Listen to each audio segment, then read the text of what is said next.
Chapter 13. Do you believe in fairies? The more quickly this horror is disposed of, the better. The first to emerge from his tree was Curly.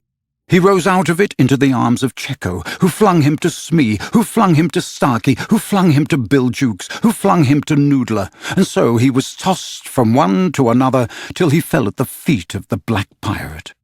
All the boys were plucked from their trees in this ruthless manner, and several of them were in the air at a time, like bales of goods flung from hand to hand. A different treatment was accorded to Wendy, who came last. With ironical politeness, Hook raised his hat to her and, offering her his arm, escorted her to the spot where the others were being gagged. He did it with such an air, he was so frightfully distingué, that she was too fascinated to cry out. She was only a little girl. Perhaps it is tell-tale to divulge that for a moment Hook entranced her, and we tell on her only because her slip led to strange results. Had she haughtily unhanded him, and we should have loved to write it of her, she would have been hurled through the air like the others, and then Hook would probably not have been present at the tying of the children, and had he not been at the tying, he would not have discovered Slade's secret, and without the secret, he could not presently have made his foul attempt on Peter's life. They were tied to prevent their flying away, doubled up with their knees close to their ears, and for this job the black pirate had cut a rope into 9 equal pieces. All went well with the trussing until Slade's turn came, when he was found to be like those irritating parcels that use up all the stringing going round and leave no tags with which to tie a knot. The pirates kicked him in their rage just as you kick the parcel, though in fairness you should kick the string, and, strange to say, it was Hook who told them to belay their violence. His lip was curled with malicious triumph. While his dogs were merely sweating because every time they tried to pack the unhappy lad tight in one part, he bulged out in another, Hook's master mind had gone far beneath Slade's surface, probing not for effects, but for causes, and his exultation showed that he had found them. Slade, white to the gills, knew that Hook had surprised his secret, which was this, that no boy so blown out could use a tree, wherein an average man needs stick. Poor Slade, most wretched of all the children now, for he was in a panic about Peter, bitterly regretted what he had done.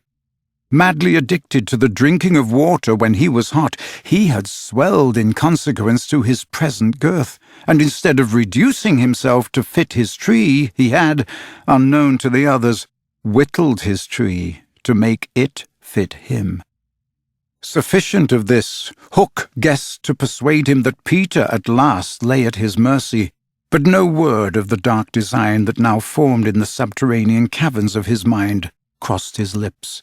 He merely signed that the captives were to be conveyed to the ship, and that he would be alone. How to convey them? Hunched up in their ropes, they might indeed be rolled downhill like barrels, but most of the way lay through a morass. Again Hook's genius surmounted difficulties. He indicated that the little house must be used as a conveyance. The children were flung into it. 4 stout pirates raised it on their shoulders, the others fell in behind, and singing the hateful pirate chorus, the strange procession set off through the wood. I don't know whether any of the children were crying. If so, the singing drowned the sound. But as the little house disappeared in the forest, a brave, though tiny jet of smoke issued from its chimney, as if defying Hook. Hook saw it, and it did Peter a bad service. It dried up any trickle of pity for him that may have remained in the pirate's infuriated breast. The first thing he did on finding himself alone in the fast-falling night was to tiptoe to Slade's tree and make sure that it provided him with a passage. Then for long he remained brooding, his hat of ill omen on the sward, so that a gentle breeze which had arisen might play refreshingly through his hair.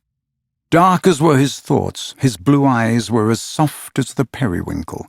Intently he listened for any sound from the netherworld, but all was as silent below as above. The house under the ground seemed to be but one more empty tenement in the void.